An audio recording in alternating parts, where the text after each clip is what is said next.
അങ്ങനെ one day trip അടിക്കാൻ പറ്റിയ നല്ല സൂപ്പർ ഡൂപ്പർ സ്ഥലമാണ് നമ്മളെ കൂർഗിലെ മടിക്കേരി എന്ന് പറഞ്ഞ സ്ഥലം. അങ്ങനെ ഗ്ലാസ് ബ്രിഡ്ജ് കണ്ട് അതിനുശേഷം ഒരു 13 കിലോമീറ്റർ പോയി കഴിഞ്ഞാൽ ഹബ്ബെ ഫാൾസ് ഉണ്ട്.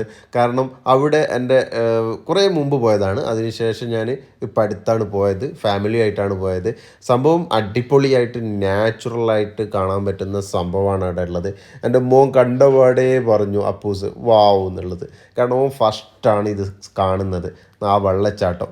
എനിക്കൊരു ഭയങ്കര ഒരു സന്തോഷമോ എന്തൊക്കെയോ, ഓൻ അതിലേക്ക് കയറി തുള്ളി കുളിക്കാമെന്നൊക്കെ വിചാരിച്ചതാണ്. സത്യം പറഞ്ഞു കഴിഞ്ഞാൽ എനിക്കും നല്ലൊരു വിഷമം ഉണ്ടായിട്ടുണ്ടായി. കാരണം ഇവിടെ ഈ വെള്ളത്തിൽ ഇറങ്ങാൻ പറ്റില്ല.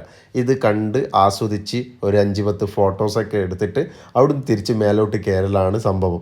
എന്തായാലും ജീവിതത്തിൽ പോവേണ്ട ഒരു കാണേണ്ട സ്ഥലം തന്നെയാണ് ഈ നാച്ചുറലായിട്ട് വാട്ടർ വരുന്ന ഈ ഒരു സ്ഥലം, ഈ പ്ലേസ്. ഒരുപാട് ഫാമിലീസ് ആൻഡ് ബാച്ചിലേഴ്സ് പിന്നെ അങ്ങനെ